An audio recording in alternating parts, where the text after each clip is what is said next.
Eu sou Mário Persona e essas são as respostas que eu dei aos que me perguntaram sobre a Bíblia. Uma coisa que muitos irmãos deixam passar é o fato de que os evangelhos não foram escritos para a igreja, não foram escritos para os cristãos.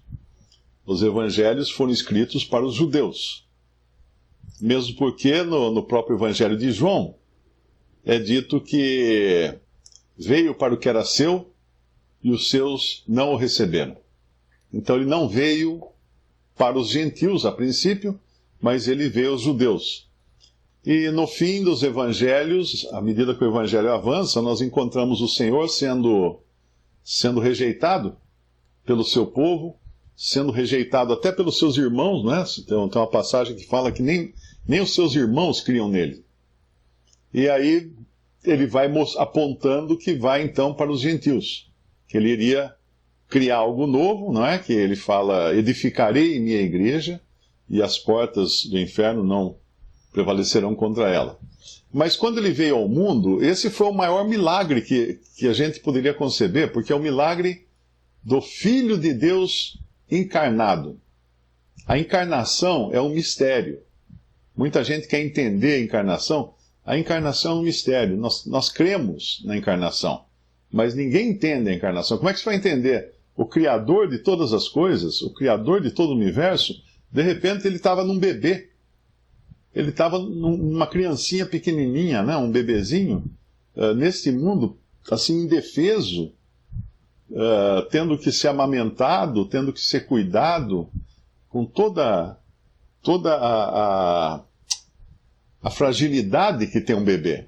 E ele era o Criador. Então, às vezes eu fico pensando assim, aquele bebê numa manjedoura, né? Ele tinha criado a árvore que foi possível fazer aquela manjedoura. Ele tinha criado a palha que colocavam ali para os animais comerem. Ele tinha criado os animais. Então, esse ser que o próprio, na Anunciação, lá em Mateus mesmo, na Anunciação, quando o anjo aparece a Maria, ele fala, né, que... Deixa eu achar aqui o versículo... Acho que é Lucas capítulo 1, versículo 27. E uma virgem desposada com um homem cujo nome era José, da casa de Davi, e o nome da virgem era Maria. E entrando o anjo onde ela estava, disse: Salve, agraciada, o Senhor é contigo, bendita és tu entre as mulheres. E vendo ela, turbou-se muito com aquelas palavras, e considerava que saudação seria esta. Disse-lhe então o anjo: Maria, não temas, porque achaste graça diante de Deus. E eis que em teu ventre conceberás e darás à luz um filho, e por-lhe-ás o nome de Jesus. Este será grande, será chamado Filho do Altíssimo, e o Senhor Deus lhe dará o trono de Davi, seu pai, e reinará eternamente na casa de Jacó, e o seu reino não terá fim.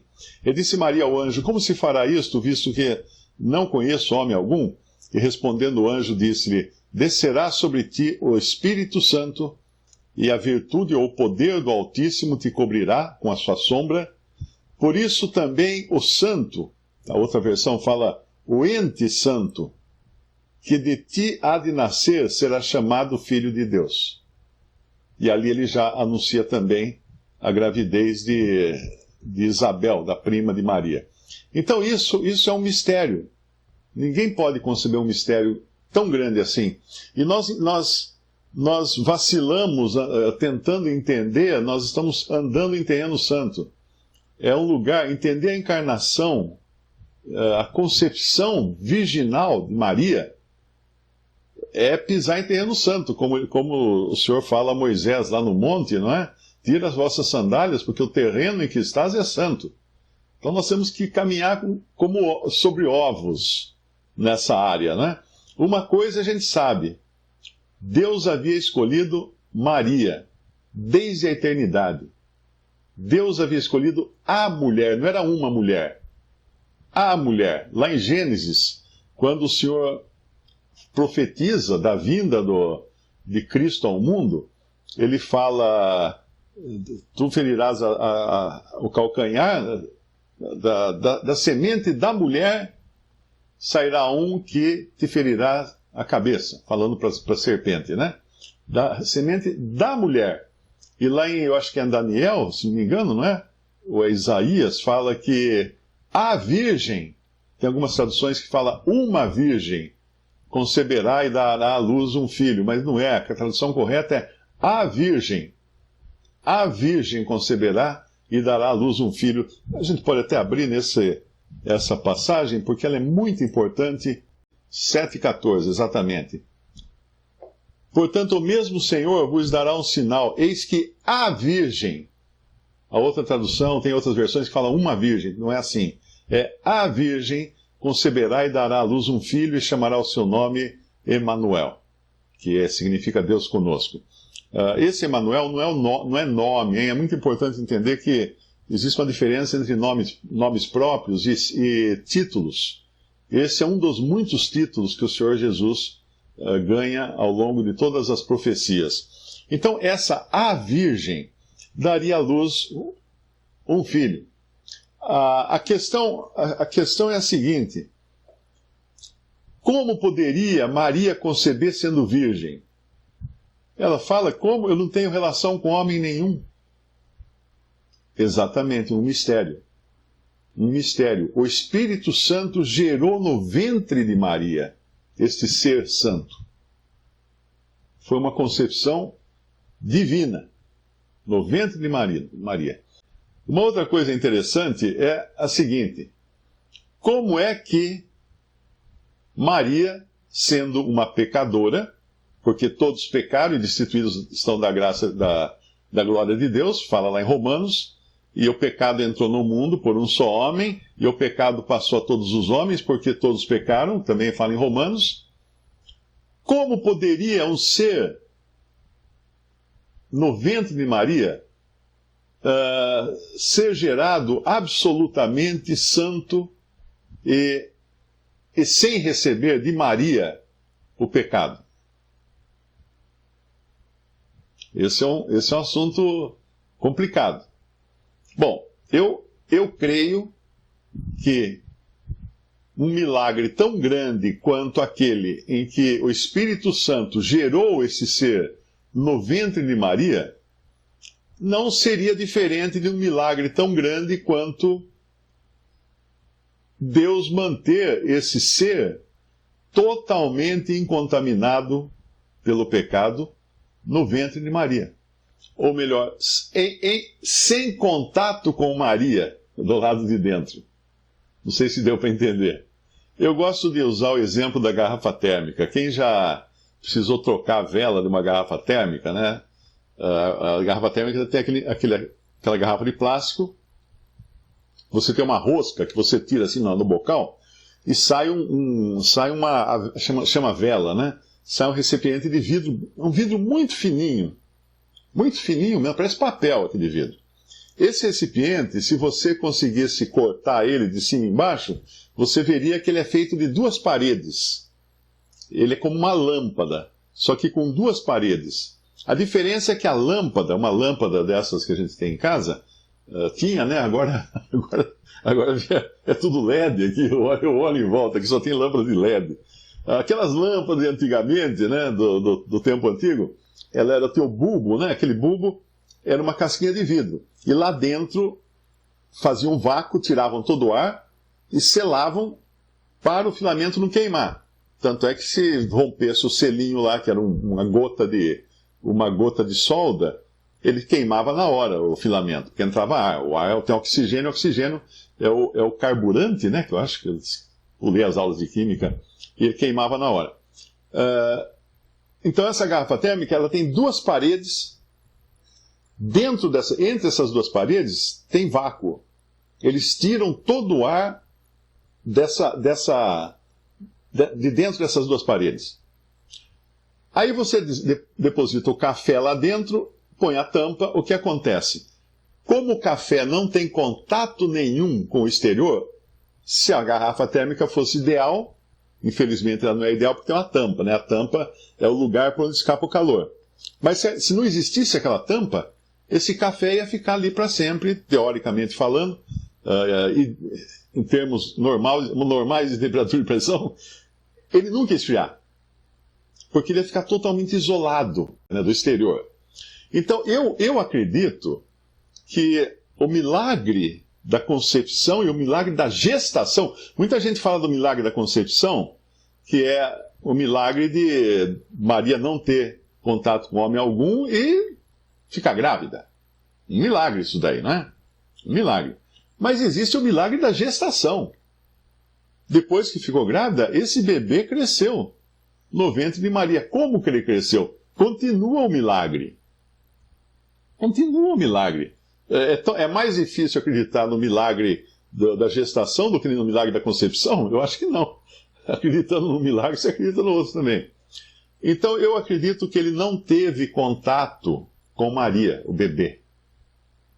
Eu não sei se algum irmão pode dizer o contrário, mas eu acredito que ele não teve contato, ele não recebeu de Maria o pecado.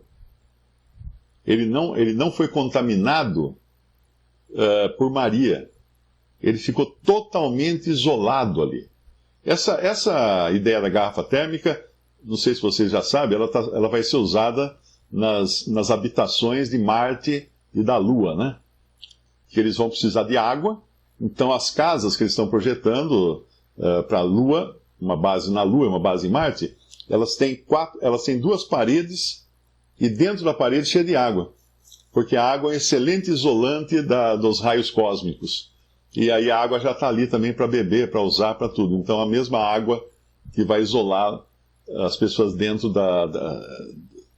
dos raios cósmicos que são mortais, né? Que tem no espaço, tem na Lua e tem em Marte. Mas, deixando a aula de astrologia, como é que chama? Astronáutica de lado. Então, imagina que esse bebê saiu de Maria totalmente sem pecado. Jesus não tinha pecado, não podia pecar, jamais pecaria, e por causa disso, ele não ficava doente. Ele não ficava doente. E por causa disso, ele não morreria. Nada poderia matar o Senhor Jesus. As pessoas às vezes assustam, né? Você fala um negócio desse, fala assim, o que é? Super-homem? Não. Deus homem, não é super-homem. Hiper-homem. É muito mais do que super-homem. Porque olhamos para ele e nenhuma beleza havia que agradasse. Foi crescendo de uma terra seca. Então veja que, às vezes a gente pensa assim que a fé para salvar, não é? É uma coisa assim, muito distante do pensamento das pessoas, mas a fé para crer que o Salvador é quem ele é uma fé tremenda que precisa. É uma fé tremenda. Ele fala, no Evangelho de João, ele fala assim, eu mesmo dou a minha vida. Ninguém a tira de mim. Eu recebi de meu Pai o poder para dá-la e para tomá-la de volta. Olha só, quem é que tem esse poder? Tanto é que na cruz, às vezes você encontra na internet artigos escritos por médicos, né? Como Jesus morreu. Aí o médico fica explicando, né? Porque quando a pessoa fica com os braços abertos, dá um edema no pulmão, então ela não consegue respirar, e papapi, papapá. Ele vai explicando, o médico explica tudo o que acontece no organismo de um ser humano comum, para ele morrer numa cruz. Mas ele não era um ser humano comum. Tanto é que ele chega uma hora, ele entrega o Espírito. Eu não posso falar assim, agora eu vou entregar o Espírito. Não adianta fazer força, não adianta fazer careta, não adianta fazer nada. Não vai acontecer. Porque nenhum ser humano tem o poder de morrer na primeira pessoa do singular. Eu morro. Agora eu morro. Não aconteceu nada. Só faltava acontecer, né? Não aconteceu nada. Porque nenhum homem consegue morrer por si só. Ele sempre tem que ter um agente exterior que o mate, uma doença, ou ele próprio usar um instrumento para matar a si mesmo. Mas morrer como o Senhor Jesus, Isso, só ele tinha esse poder. De entregar, ele entregou a vida. E lá na cruz, quando fala, por isso que a surpresa dos soldados, né? Que vão quebrar as pernas de um e quebrar a perna do outro, quando chega nele está morto. Aí eles ficaram surpresos, como que já morreu? Não era para ter morrido, demora para a pessoa. Eles quebravam as pernas para o crucificado ficar pendurado, não ter apoio nos pés, e aí então ele perdia o fôlego realmente. Então, só esse preâmbulo aí de quem é a pessoa de Jesus deveria nos deixar maravilhados por anos, né? Se a gente não conhecesse mais, tivesse perdido todas as outras páginas da Bíblia e só conseguisse recuperar essa da encarnação, a gente já poderia deitar e rolar em cima dela, porque é muita coisa para a nossa cabeça. É um milagre tremendo. Visite respondi.com.br. Adquira os livros ou baixe e-books. Visite 3minutos.net. Baixe o aplicativo.